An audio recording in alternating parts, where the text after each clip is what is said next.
Good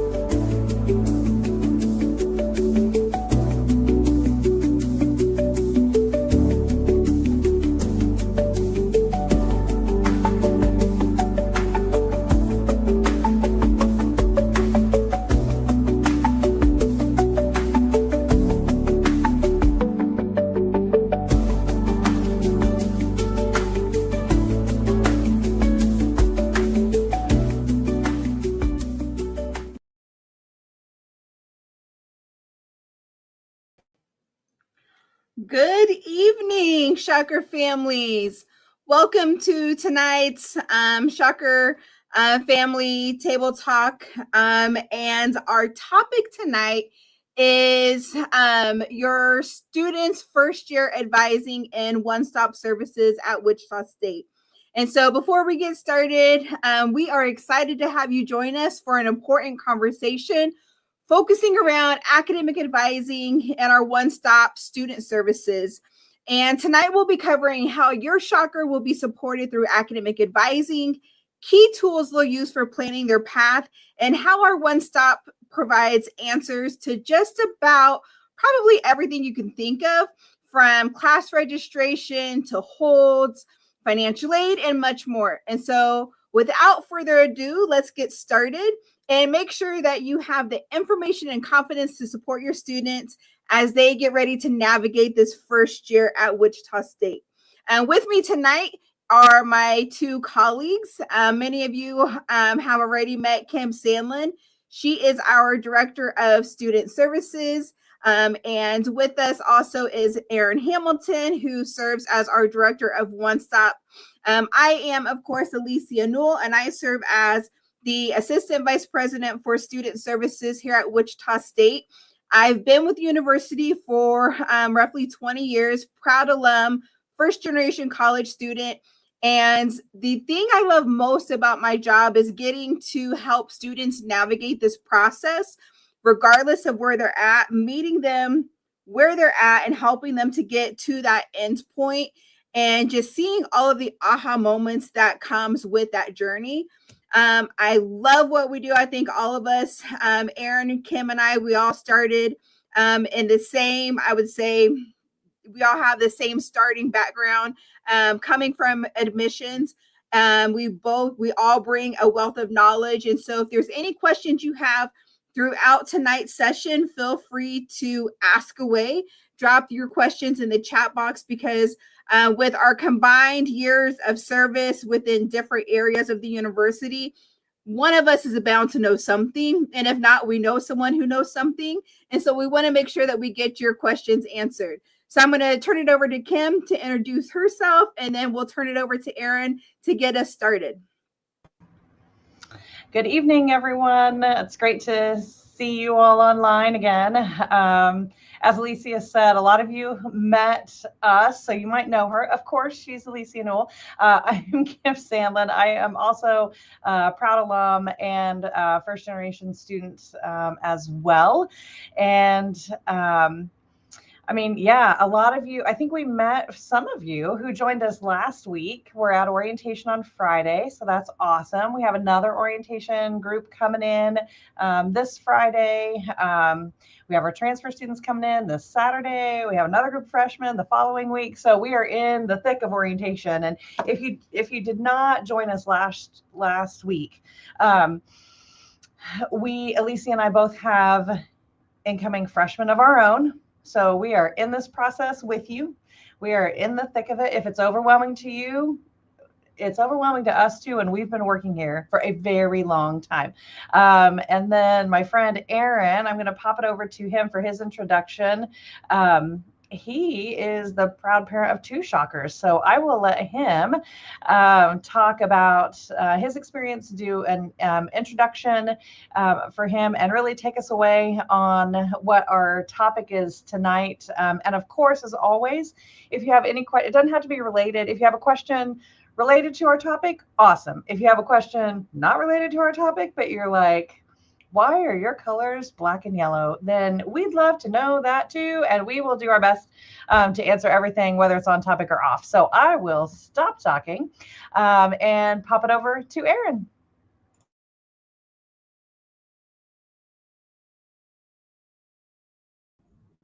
All right. Hello, everyone. I am Aaron Hamilton. I am the Director of One Stop Student Services, a 1997 and 2003 grad of Wichita State. And as Kim alluded to, I'm actually the dad of a student who just finished his freshman year in accounting, and my daughter's going into her senior year at Wichita State, studying real estate and marketing. So I've been through what you've been through from both sides, from both the university side and the as a parent, and so kind of right in the middle of it, just a little bit ahead of Kim and Alicia. And I noticed before I get started, I'm at my house, but it looks like there's these ominous like things behind me. It's just my house. I didn't want you to think I was in some dark, scary place as we get going. So yeah, so One Stop Student Services, I'm going to give you an overview of that, but first I'm going to start with the first year advising. So we'll go over both of those. And at One Stop, we're the frontline communication for these offices. So admissions, advising, the campus operator, financial aid, registration, which includes your students' records, so their transcripts, and also student accounts, so paying the bills. And when I say we're the frontline communication, we have staff that answer the phone and chat 24/7. They're live people when you call. And what we do, the reason we do that is we want to meet students where they're at when they are there. So if a student has a job or a night class and they can't call until 11 o'clock at night, or they can't call, they're an athlete, they're driving home from Des Moines, Iowa at 3 o'clock in the morning, they can call, say, hey, why do I have this $30 fee? Or why hasn't my financial aid posted? And we can log in, authenticate that it is them, and go through and help answer those questions. We're in the middle of a technology upgrade, so our chat is going to be much more robust than it has been in the past, but we will still have live staff answering the phone, and we have an authentication process whereby we make sure that it is the student that we're talking to. And one of the things you're going to want to be aware of, and I touch on a little bit later in the presentation, financial aid has a process called Proxy, and I'll get into FERPA and kind of explain it, but Proxy is if any of you are helping pay the bills for your kids, once they enroll, the Federal Education Rights and Privacy Act kicks in, and we can't tell you anything without their permission. As soon as they're enrolled in college, their records, their finances in terms of their college costs, all of that belongs to them. And they have to set up Proxy, which is an easy process. And before you're done, I can throw a link in the chat on how to do that. So, and also the final slide I'll show you has our location. So we also have an in-person operation from 8 to 5 Monday through Friday. We're there. So some things you need to know in terms of the advising process, because that's where most of the students are at right now, is they're transitioning, they're coming out of high school, they're getting ready for college. It's starting to click in. Oh my gosh, I graduated, I had prom, we have our family vacation coming up, whatever is going on, it's starting to sink in. I'm 2 months away from starting classes. So what my office does, and I'm sure a lot of you have already done this, but when you RSVP for orientation, there's a second piece of that is the enrollment questionnaire. And the questionnaire asks so many questions. It's 56 pages of code on the back end, but for the student, it takes about 20 to 25 minutes to fill out. And it asks, have you taken any concurrent enrollment classes? Are you taking advanced placement or international baccalaureate? All kinds of questions. And what we do is we take that data and we start to build their initial schedule. So the reason we do it this way Whereas a lot of colleges, you'll go, and if you've had a student go through this before, they will maybe get their schedule at orientation. They'll do a group advising session and get it there. We do it this way because we want to personalize the schedule, but also we are keeping up with students in terms of where they're at. And every one of them has an individual story and an individual academic path that they have been on. So that initial schedule we work on is we build it, we send it to the student, and they can either accept it or say, I have questions.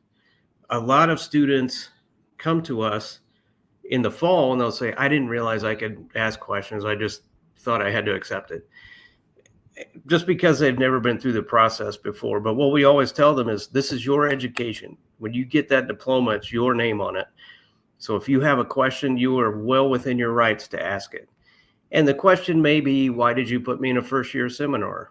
And we would say, well, students who come to Wichita State that have less than 30 credit hours out of high school take a first year seminar so that you can kind of learn how to be a student, learn what the resources are, learn how to navigate campus, learn how to navigate your peers, etc. So we'll work with them on that. We have students all the time say, well, I need algebra, college algebra 111, math 111, before I can take the next class. Why did you put me in 111A? Well, 111A is college algebra, but with a supplement. And we place students in that based on the ACT test scores or their placement exam scores.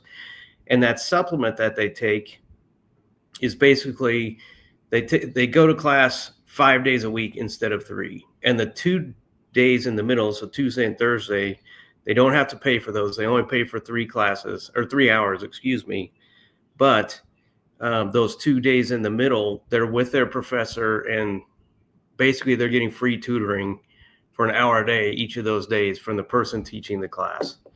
My son actually did this in the spring, and it was really helpful, and he really liked it because he told me, he was like, Dad, I remember things a lot better going every day than I think I would have if I didn't. So there's nuances like that. There's degree sequencing. So maybe your student's an engineer. They have very set sequence of courses they have to take. And we can explain all of that. And I'm going into more detail than you probably care to hear, but we're happy to talk to them about that. We're happy to interact. Dual credit, advanced placement, and international baccalaureate. What I wanted to tell you about that kind of ties into prerequisites. So you're going to hear the word prerequisites throughout the first year for sure of your student's journey, potentially the second too. Prerequisites are basically a class that the student has to take that builds, another class builds off of it. So it's kind of like a ladder. It just keeps going. But with the prerequisites, like algebra is a prerequisite for certain classes. Biology is a prerequisite for certain classes.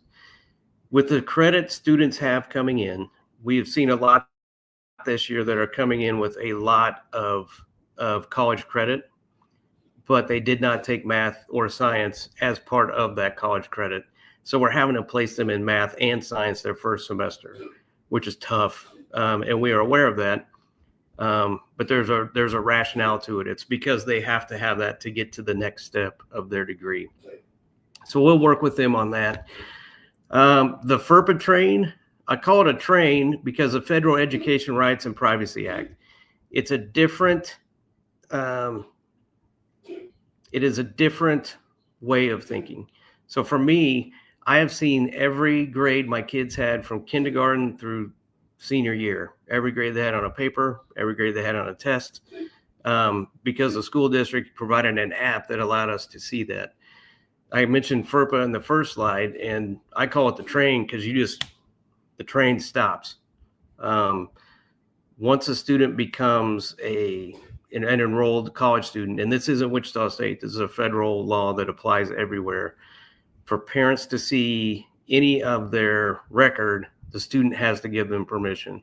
it's an easy process. It's online. You don't have to sign anything in person. But without it, there are certain conversations we have where the parents are very frustrated because they're like, I'm paying for this, or I need to know what's happening. And we, by law, can't tell you.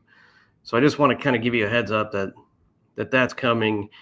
And for students for parents whose first student is going to college, it's an adjustment. It was a huge adjustment for my wife and I, because like I said, we could see everything. And even though our kids fortunately did decide to let us see everything, thank goodness, that's not always the case. So I just kind of want to give you a heads up. You'll need to have those kind of conversations navigating FERPA. So timely response has a different definition wherever you go. I have 8 academic advisors who build schedules for the entire incoming class. And there are times where students email us and they'll have a question and they don't hear back for a couple of days. It's usually because, one, an advisor may be out. I mean, they're entitled to take vacation, their sick days, etc. But 2, sometimes it's volume. When we get an email or a student asks us a question, it's usually not a yes/no question. We'll have to dig around. We'll have to talk to other departments, and we're waiting on responses. So we get back to students as quickly as we can, but we try to manage expectations with them that it's probably not going to be the same day. So just something to keep in mind as you're talking to students, because they get frustrated, as they should. You know, I would get frustrated with that too. But it's an unfortunate reality of how many students we have per staff. So final transcripts, what I wanted to talk to you about there is just make sure your students have ordered their final high school transcript from their high school. And if they have college credit, make sure they have that school send that to Wichita State. If they've taken courses at another college, their credit won't count at Wichita State until that official transcript comes in. So if they've been through the enrollment questionnaire with us, we'll take screenshots, and those are unofficial, and we're good with that. But I just wanted to encourage you to make sure you send in those final transcripts. Here's just kind of a timeline of what it looks like as we go through. So we started this process March 1st. Our freshmen our incoming students we build their schedule before graduate students and seniors here at Wichita State can enroll. But the process, the way it works is the student fills out the RSVP for orientation, complete the enrollment questionnaire. They send us screenshots to onestop@wichita.edu. So that one email is monitored daily, all day, so that we can get it out to the various advisors and alert them that screenshots have arrived. We build the initial schedule and then send it out for either approval, or if students have questions, they can put that in there. And students have 10 days to review and approve. And we do, everything goes to their student email, their Wichita State email. These initial communications will go to their other email on file, so they have a Gmail or whatever they may have. You know your students as well as we do that they don't always look at email. That's not how they're used to communicating. So we also text them and say, hey, don't forget to look at this. The reason we send it to the student email is because we know it's them. We do not ever want to give student information to someone who isn't the student. So if we have something in writing, so their schedule, for example, we send them a link where they go in to MyWSU, log in, and either approve or ask questions. But we don't send their schedule even via email. We want it to be their schedule. They know about it. It's private. And that's why we use the WSU email. And it takes them time to get used to it. But any official transactions with the university, that's what they'll be using. If they have questions, we go back and forth. We can do it by email. We can do Teams. We can do Zoom. If you're in the area, we can schedule a time to come in and talk to the academic advisor and be like, I don't understand this, this particular course, or I'm thinking about doing a double degree in this and this. What does that look like? It's a lot easier to have a conversation than to do it all by email. So we do more than just email is where I'm trying to go. Whatever works best for you, we'll adapt.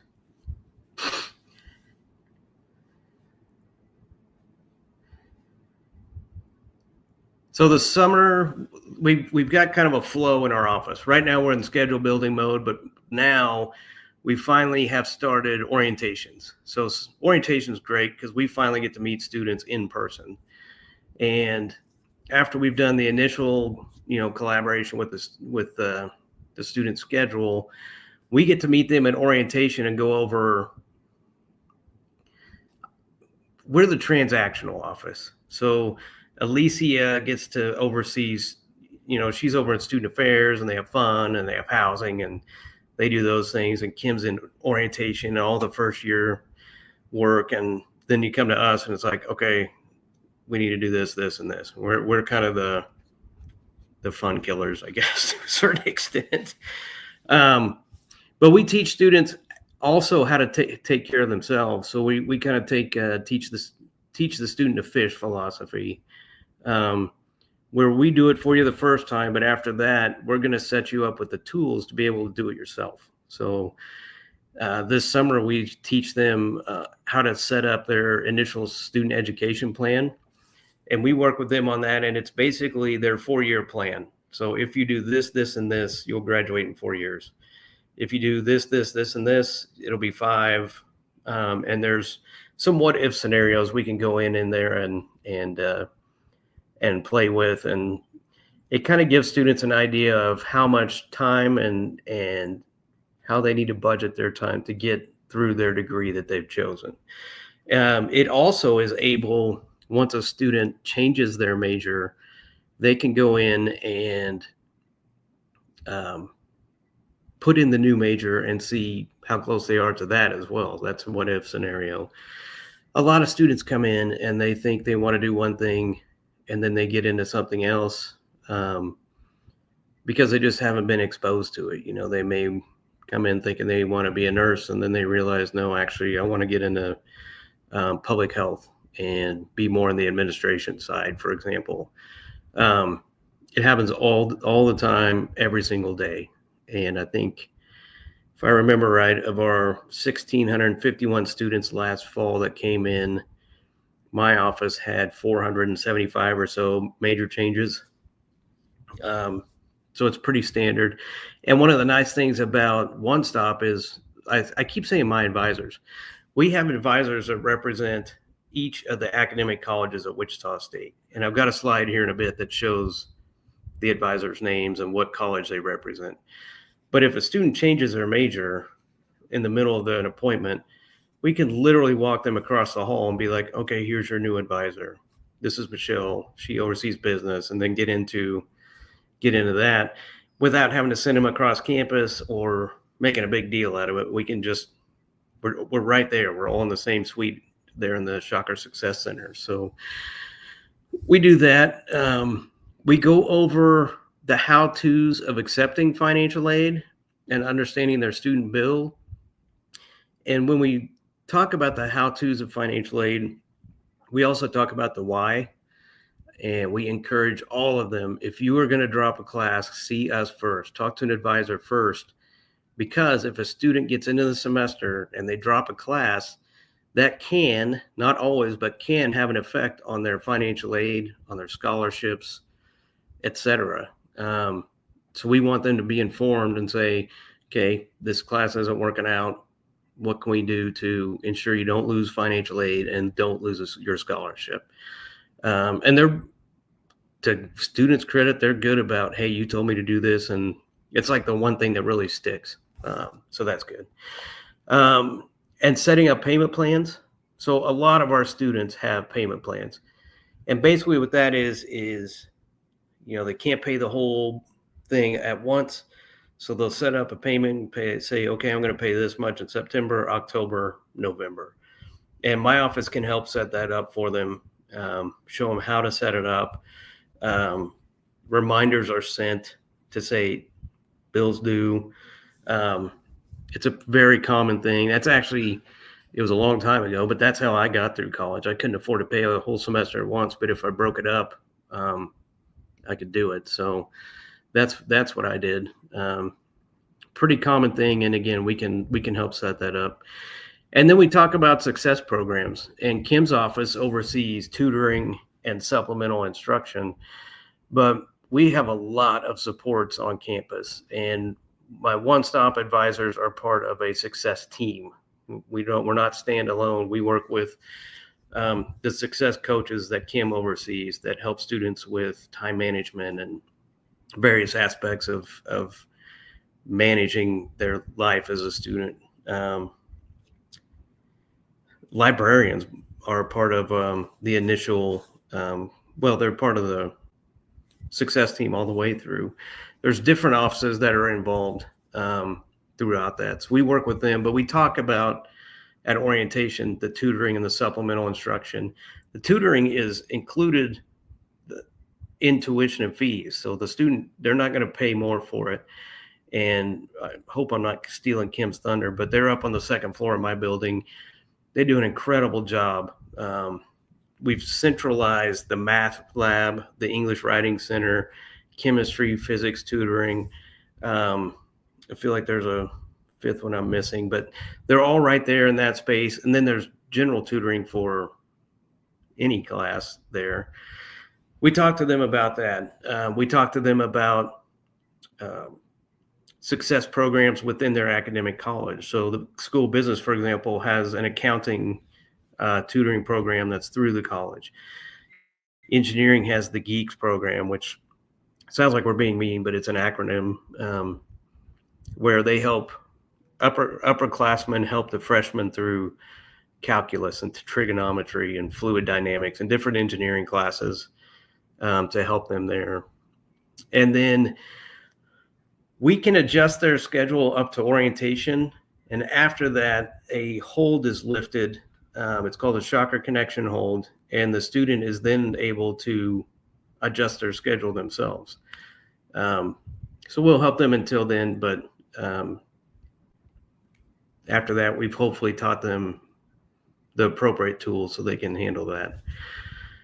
So next fall was transition. So that was summer orientation. Next fall, we do in-person second semester appointments. And at these appointments, we sit down with the student. They start in mid-September, and we'll go through and we'll say, okay, here's the tools, here's everything, just kind of a reminder of what's going on. But we also check in and say, okay, how are you doing? Are you doing okay being away from home? And a lot of times we hear, I miss my siblings, I miss my pets. I miss my family.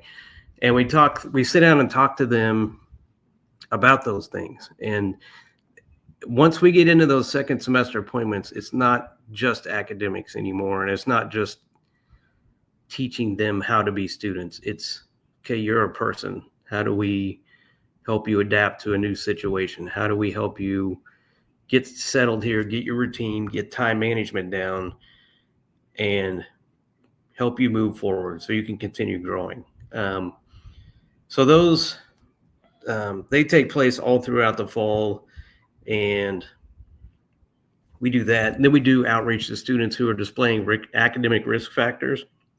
So we have, okay, don't tell your kids.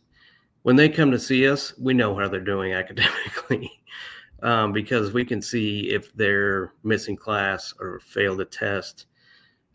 Et cetera. And for a lot of them, they've never failed anything. And so they may get into, I hate to keep harping on calculus. It's just a good example.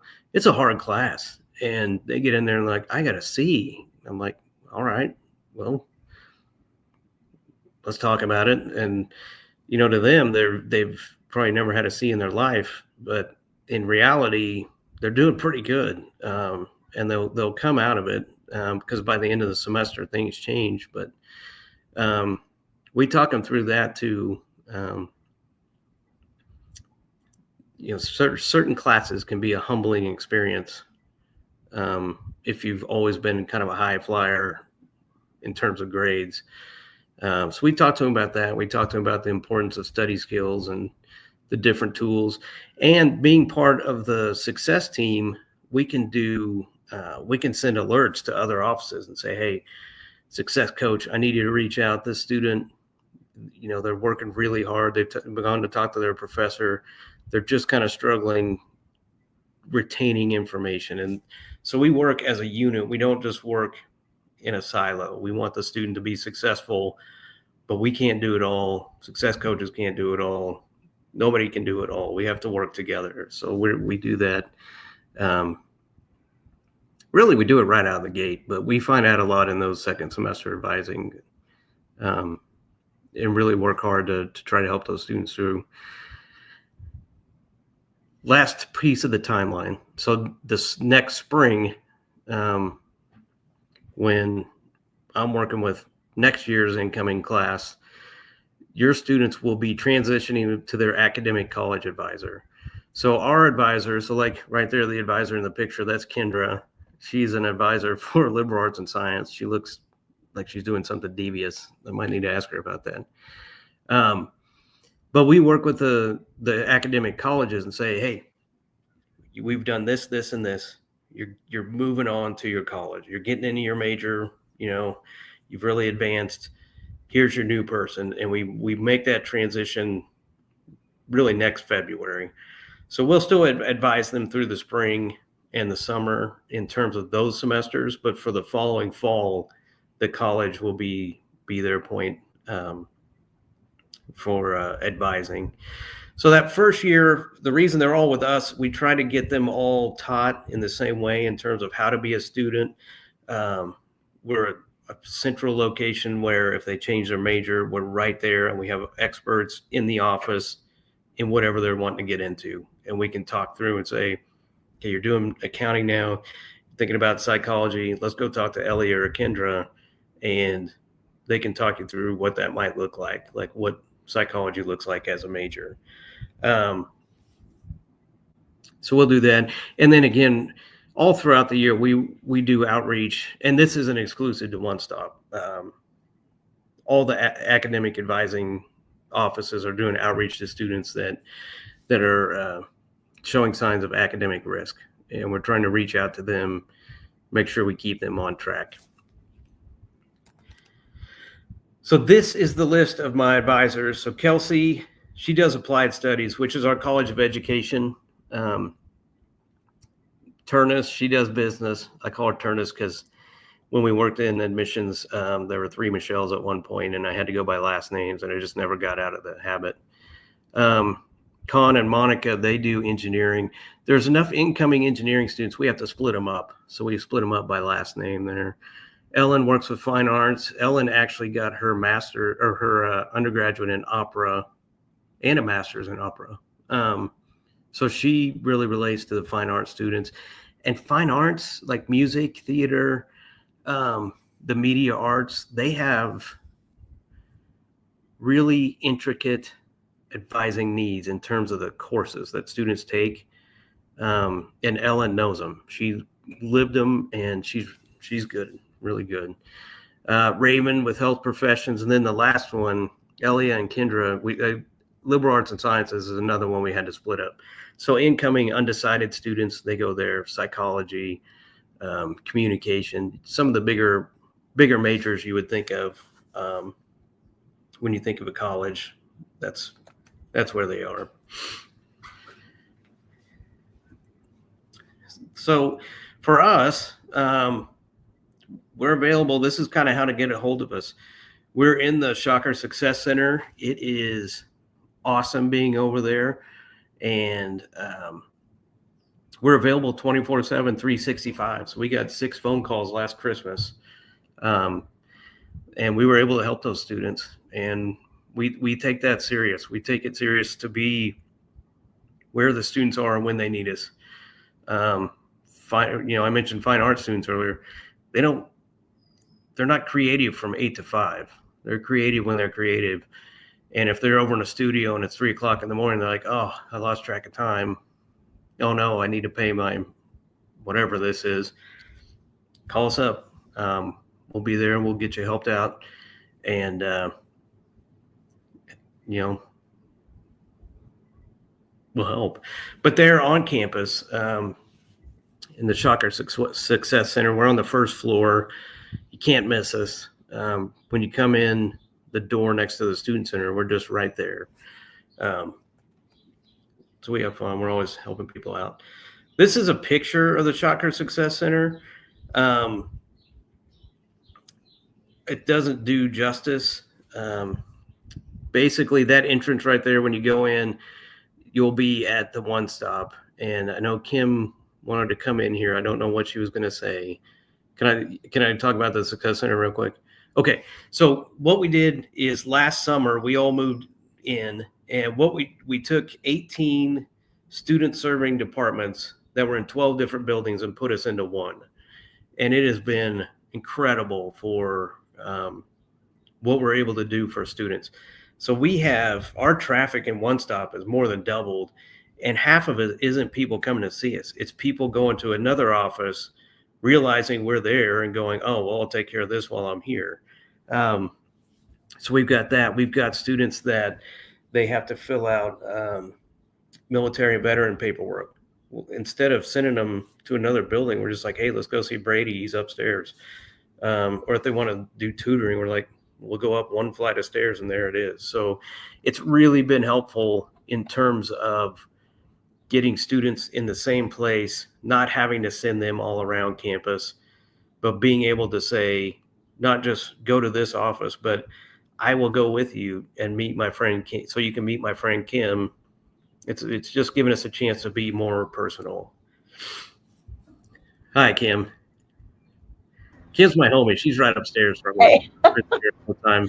And We spend a lot of time in each other's offices.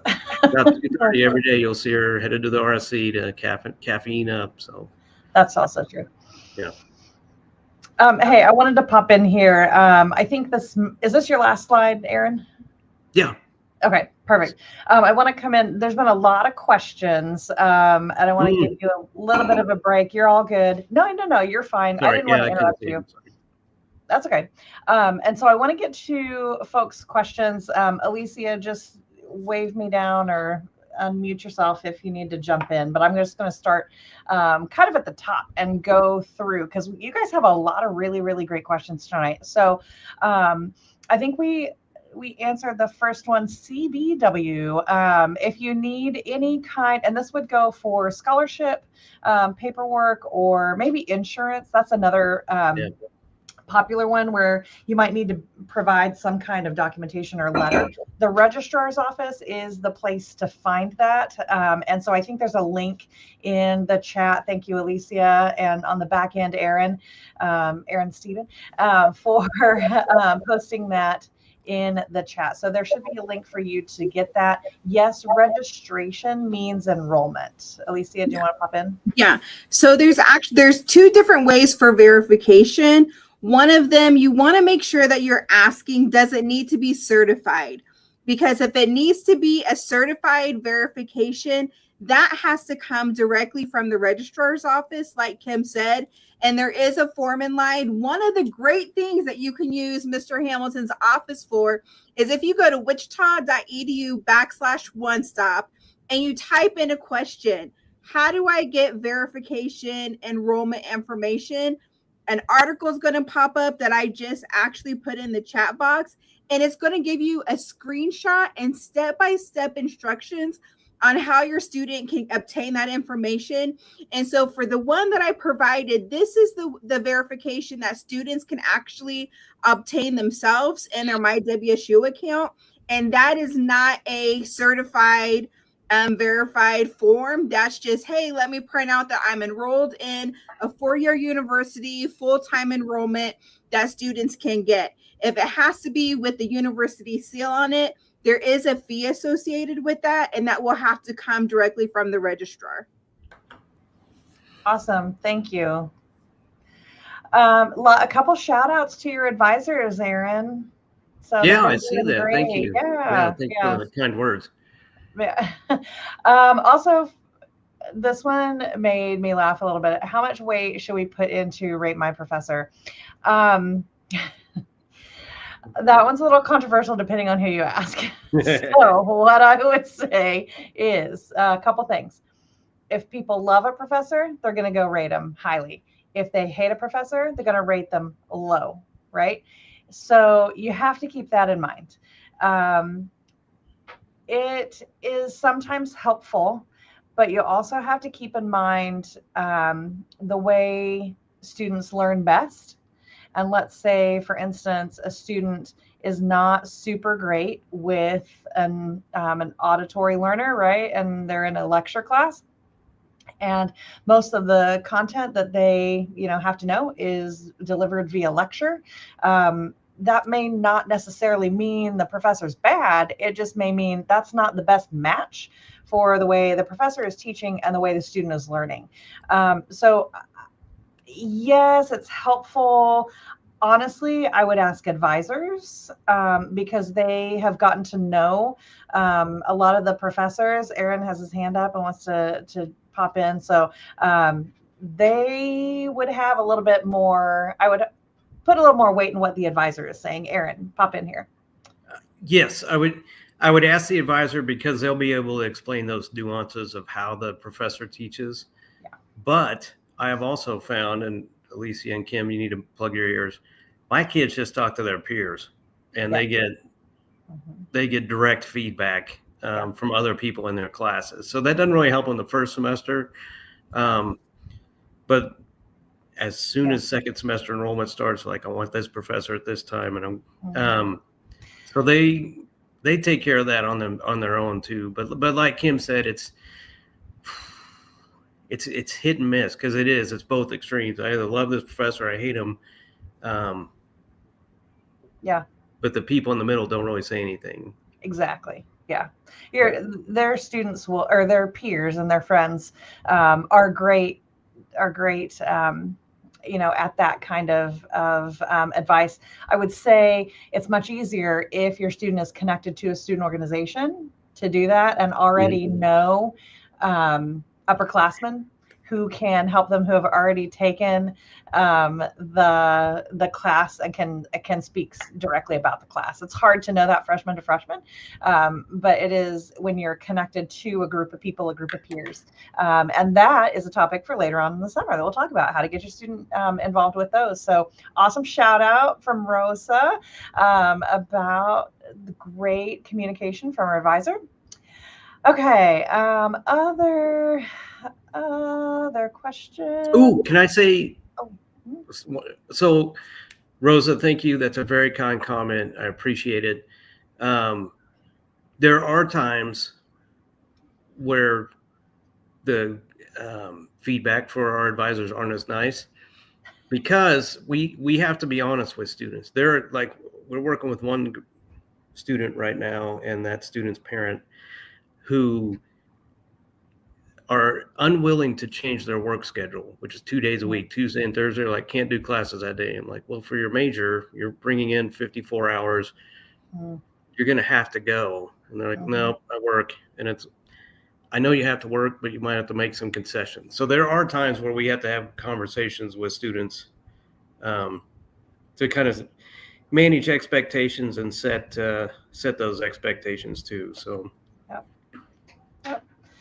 All right. Yes, registered means enrolled. So these are this is a great example of if you don't know what a term means, please ask. Yes. Because our language on campus may not make any sense. It makes perfect sense to us, but it doesn't make sense to you as a parent or a student. So make sure, that you're asking those questions. But yes, registered means enrolled.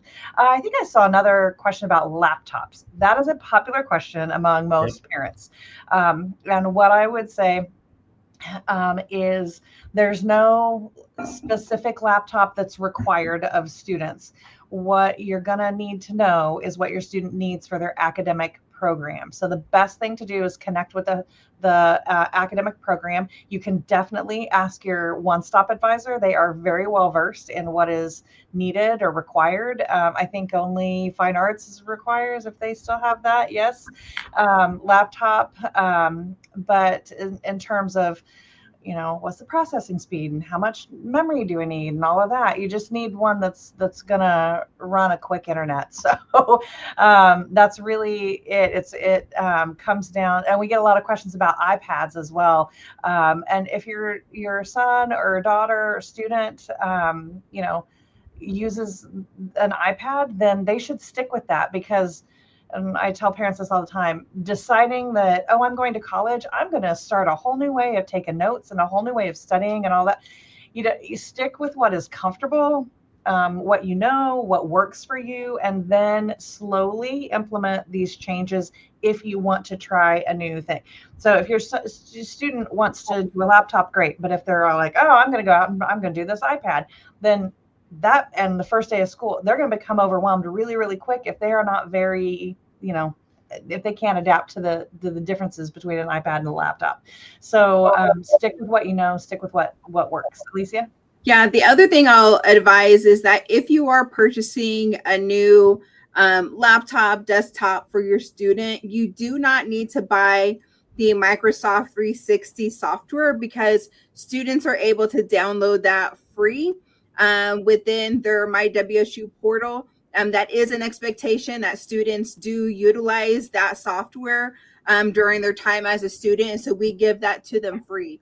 And so that's just a great bonus. I know a lot of students or parents, they get really worried about what software will my student need.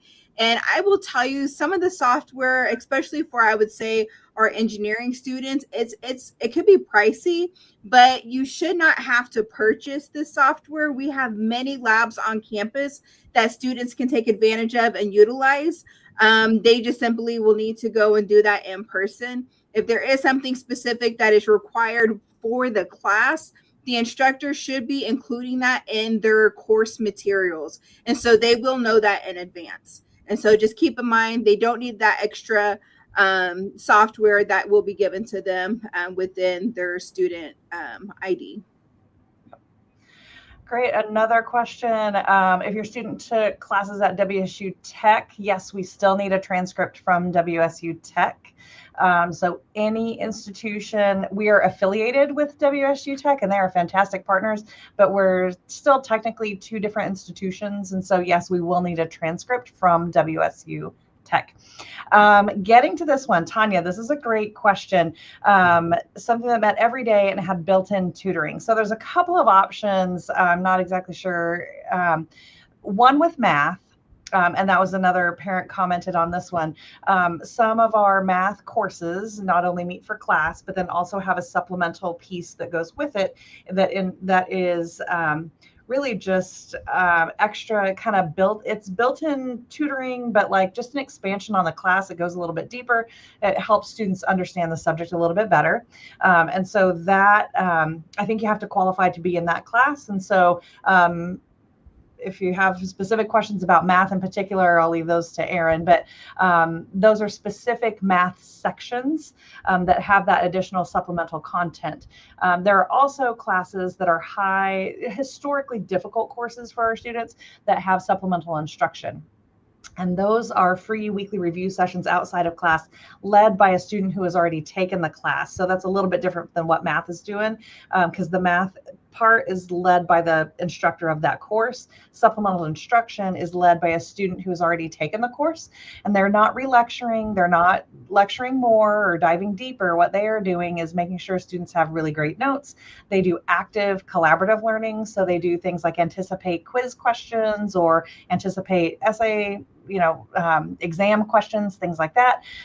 So that's really different. That's through our office, and you can connect. Actually, your students don't even have to do anything. They'll automatically be sent an email if their course has it. So we're talking a lot of chemistry, a lot of biology classes, and then classes just sprinkled through.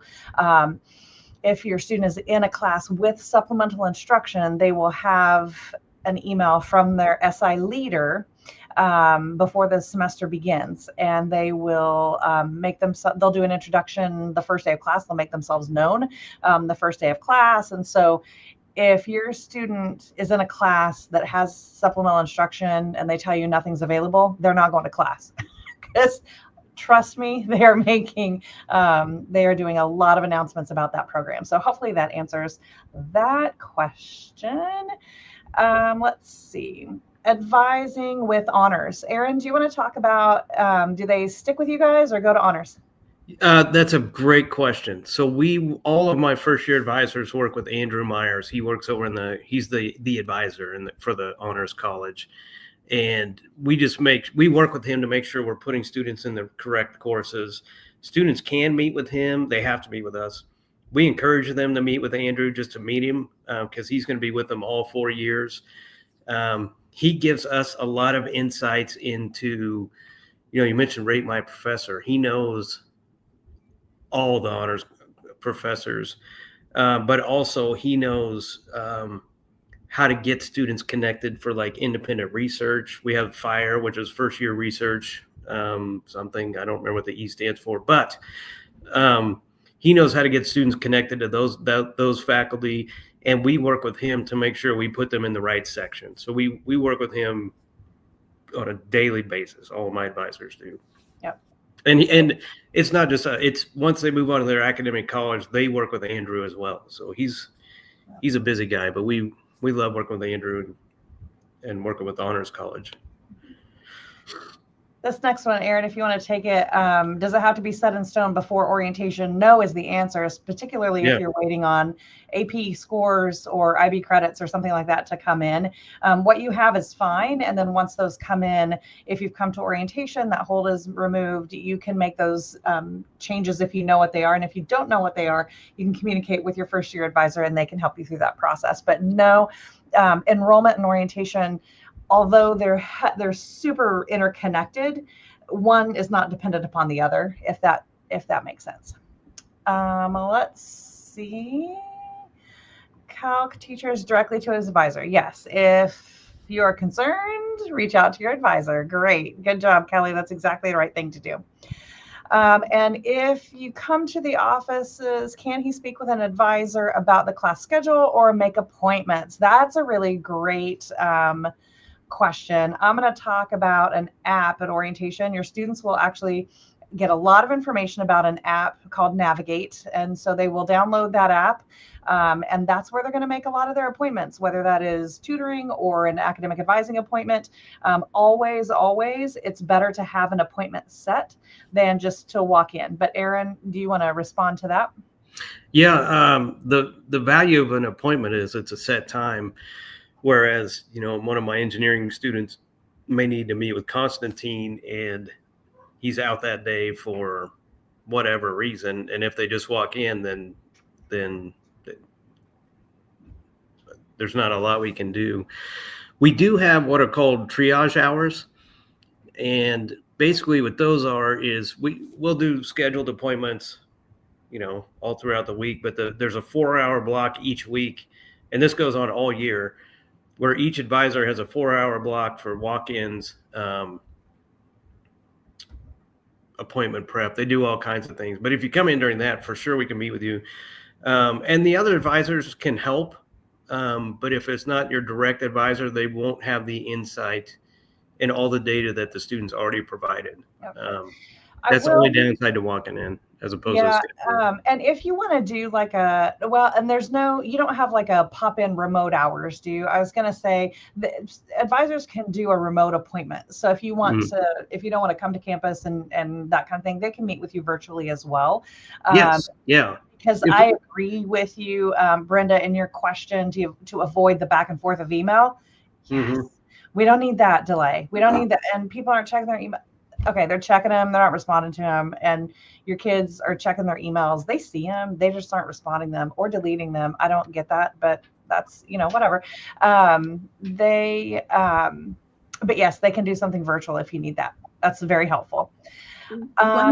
If I could jump in real quick, Kim, one thing that I'll say about specifically, I think there might be some current concerns around faculty in our math classes, and there may not be a instructor assigned to a class yet, or that may change also over the summer.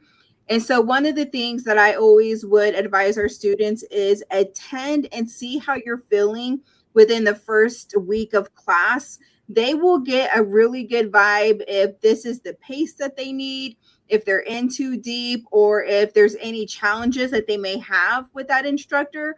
They can go and meet with their academic advisor through that first week of class and look for a class change into a different section. And so that's always an option in case there needs to be some late changes. So just know that the advisors are there for that support as well. Great. There's a couple of questions. Yay, about orientation, my favorite subject this time of year. It's all good. If you did not tune in with us last week, it is fine. You are still in the right place. We can still answer questions about previous topics. There is a cost to attend orientation. The student cost is $150. The parent, any additional guest, is $30 per guest. You do not have to pay in advance. You do not have to pay at the program. We will not take your money at the program. It's probably the only time where we won't take your money, but we're not going to take your money at the program. Those fees get added on to the tuition and fee bill. Okay, so if you have 2 guests signed up, but only 1 guest attends, cool. We're not going to bill you for 2. We're only going to bill you for the people who actually show up. Okay, so even if you have 2 guests and 0 show up, we're just going to bill for the student. Hopefully that makes sense. We do have an outline of what all those fees go toward, because they go toward more than just orientation. We have a whole collection of programs that support students throughout their first particularly fall semester, but into the spring semester as well as it pays for one of the books they're going to need for first year seminar. So that is all good. Anyway, we can tour the dorms. Yes, Sarah, you do get a tour of the residence halls. You will not, however, see the room that has been assigned to your student. So manage expectations, and you can see the residence halls. Absolutely. There is time for that. I will tell you, we do not have a campus tour included in the program. It is, well, we do. It's optional, because we know a lot of you who are tuning in and who have already come to a campus visit or have come to a recruitment program and have had a campus tour. And let's be honest, when you're walking around the campus in the heat, all you remember is how bad your feet hurt, how hot it is outside, and how tired you are. You do not remember where the buildings are. You're welcome to have a campus tour. We would love for you to do that. Those are optional at the end of the program. So both of those will be there. Let's see here. Andrew Myers is the name of the honors advisor. So I think we've got that in there. And have we come to the end? Oh, great. Glad you're finding all of this helpful, Sarah. Alicia, I think we've gotten all the questions. Yeah. One thing that I will just throw out there as a reminder is Wichita State is a first generation destination. 48% of our students are first generation, which means that they're first in their family to go to college to obtain a 4-year degree. And this is something that we take pride in. So we also know that a lot of our families are not able to take off work to join us for orientation for a complete day. If you're able to come, even if it's just for half a day, having that parent support there, even in the morning, just to obtain some of that vital information is really critical and helpful. But if you're not able to make it, that's where these sessions come into play. We want to make sure that our families have access to the information that you would be getting at orientation. Also, we kind of go a little bit more in depth in these sessions where we're bringing the experts directly to you so that you can ask the questions that you may have, so that we can be sure that we're partnering with you for your student success. Kids who are going to stay in the dorms, is there any specific requirements? In regards to requirement, you might need to share a little more, Dolly. There are requirements for students who we want all of our first year students to be residing in the resident halls. If they are not living within Sedgwick County, there is an exemption form that they can complete so that they don't have to live in the resident halls. And so if there's anything addition to that question you want to add, feel free to drop that in the chat. Yes, immunizations, TB, absolutely, yes. Meningitis, students need to have a meningitis shot. So though that brings me to our great segue, is that we have our next 2 table talks that are coming up. I believe not next week, but the week after is student health. And that's where Nurse Heather is going to join us and talk about everything, vaccinations, what's required, all that we have for students to upload into their portal for that. And so we'll make sure that that is out there and available for you. And so we are right at time. And so if you have questions, continue to put those in the chat. But I do want to thank you for joining us for tonight's Shocker Family Table Talk. As you continue to support your student, remember, you know them best. Encourage them to use academic advising as a valuable resource, not just choosing classes, but for planning a path that works for them. Also remind your student to advocate for themselves, ask questions, build a meaningful connection with faculty and staff, because these are the relationships that are crucial to their success. We're grateful to have you as a part of our Shocker family, and we hope to see you next week for our session, the discussion with the Coens Honors College. That will be at 7 p.m. And then on June 17th, we'll be back with Your Shockers Health on June 25th. If you have any questions, feel free to drop a chat. You can always contact us at shockerfamily@wichita.edu. Join us on social media. Other than that, we look forward to seeing you and your students on campus soon. And have a shocktastic evening. Have a good night. Bye-bye.